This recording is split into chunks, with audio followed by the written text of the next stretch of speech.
Here is a different leaf, a beech leaf, pointed at both ends and with a neat edge. The beech grows to be a big tree like the oak, but see how smooth the bark is, silvery grey, not like the rough, gnarly bark of the oak tree. This is the beech tree seed or beech mast. It has a prickly shell to protect the little triangular seeds that you see inside. Pigeons love beech nuts, and so do red squirrels, who find acorns a bit too big. The squirrels collect beech nuts and bury them for winter food, but they forget where they have put quite a lot of them, so the nuts are left to grow into little beech trees. That is how the beech tree gets its seeds carried away to a new place. Now you won't confuse this birch leaf with the beech leaf because it is so much smaller. The birch leaf shape is like a triangle or a heart.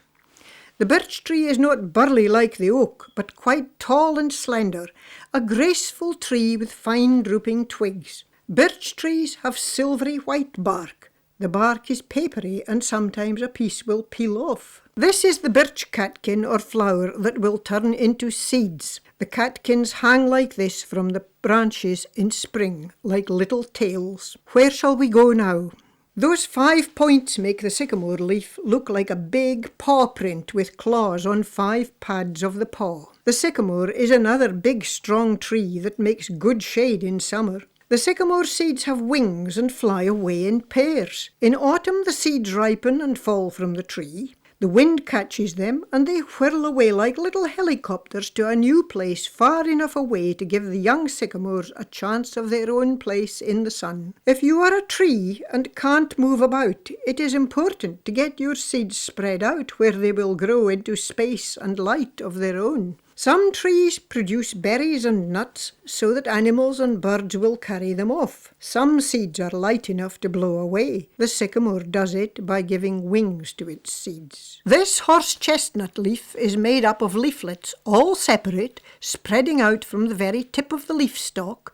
They look more like a hand of fat fingers than a paw. This leaf has 5 fingers, although sometimes there are 7. The horse chestnut is easy to recognize in early summer when it has big white flowers that stand up like candles. On some trees the flowers are red. Then in autumn the fruit, looking like green spiky golf balls, falls down under the tree and splits open to show shiny brown conkers inside. Children used to collect these conkers and thread them on a string to play a game. Before conkers or even leaves are on the tree, you can tell a horse chestnut by the wonderful fat sticky buds. Touch one with a finger and you will see. Let's choose another leaf that is made up, like the horse chestnut, of leaflets joined together. This is an ash leaf, but its leaflets don't spring from one place. They are in pairs on either side of the leaf stalk. If you count, there are usually 9, 4 pairs and 1 at the tip.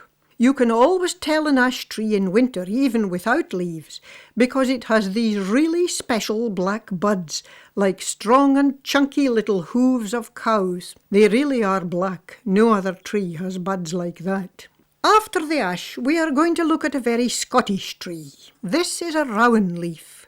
You won't confuse it with the ash leaf because you are clever. Here's the secret. There are 11 little leaflets, or even up to 15 leaflets on a rowan leaf. That means 5, 6 or 7 pairs and 1 more at the tip. The rowan leaf is much smaller than the ash leaf. The rowan tree, which is sometimes called the mountain ash, but we know it is not the same sort of ash, can live in difficult places on moors and mountains. Because of this, it is not a very big tree, but it is generous in giving us white flowers in the summer, followed by great bunches of berries which the birds enjoy, and we can make rowan berry jelly to eat with meat. Then rowan leaves turn bright orange, red or yellow in autumn. This is the leaf everyone recognizes. You won't forget this leaf if you step on it in bare feet. It is holly, of course. You might wonder why holly doesn't lose its leaves in winter like most other broad-leaved trees do. But see how tough and shiny these leaves are. They can last through cold wind and frost. The rain and ice run off the shiny leaf as if they were umbrellas. On the undersides the leaves are not glossy. The shiny red berries not only provide food for birds and mice, but are very popular for Christmas decorations.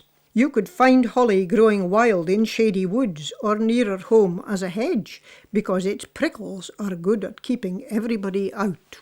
Another surprise for young tree detectives.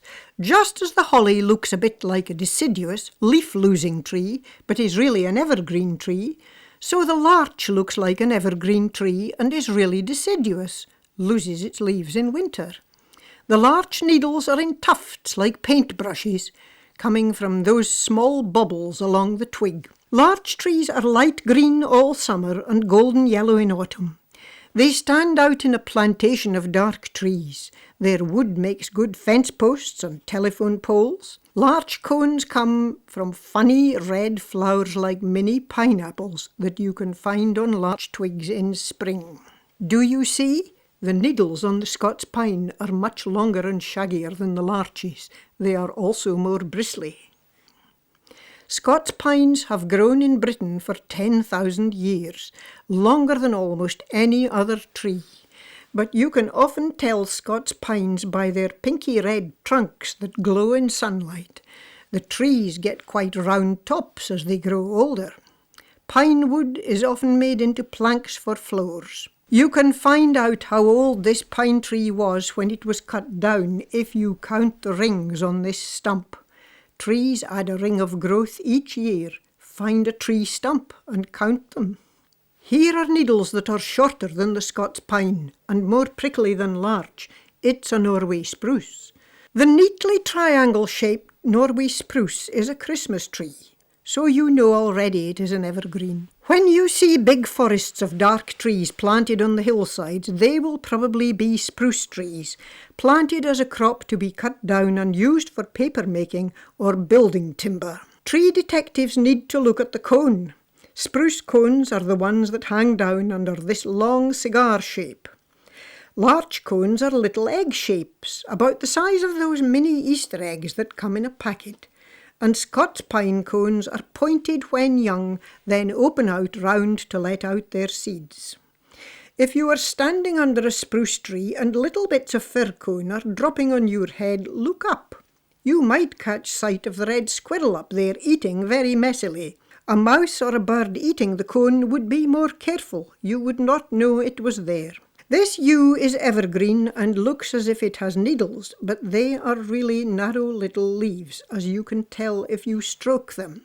They are quite soft and lie flat on either side of the twig, a bit like the herring or kipper's backbone if you have ever had one of these on your plate. Don't try to eat this yew, however. It is very poisonous, and those pretty berries are too, to us and to most animals, but not to birds. Because it is dense and grows slowly, yew is often used for hedges where it can be clipped into all sorts of shapes. The yew wood is strong and springy. It made the best bows to use with arrows, and English armies won wars because of their yew bows. These are just a few of the trees you might find near you. There are many other kinds in orchards and in parks, even in the street, and I hope you enjoy finding out about them. But there is still another reason why we need trees. Remember how trees gather their food through their leaves? In doing that, they give out a good gas, oxygen, that we all need, and they collect and store up a harmful gas, carbon dioxide, also known as CO2. Trees store up the carbon dioxide in their wood and their roots, and in doing this they are making the world a better place for us all.